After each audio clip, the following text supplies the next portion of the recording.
Lalaki ng bato. So ito ay gubat.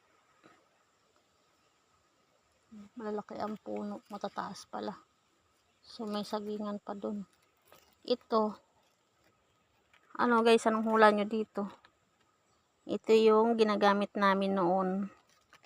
Nung hindi pa uso ang mga Scotch-Brite, steel wool. So ang paggatong namin ay kahoy. Ito yung ginagamit namin sa aming mga puwit ng kaldero. Hindi puwit ng tao ha. Puwit ng kaldero. So dinadala namin sa ilog. Ini-is namin to sa aming mga kaldero doon at kawali. Yan. Silipin natin. Baka may mga pa-snip. Yung lalim ng bato. Tapos ito ay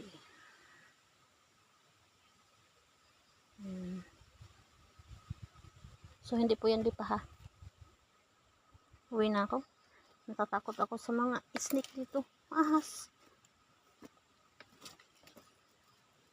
Yan. Ang paligid. Guys, may nakita ako ng saging na mataba. Punta natin yung saging. Yan.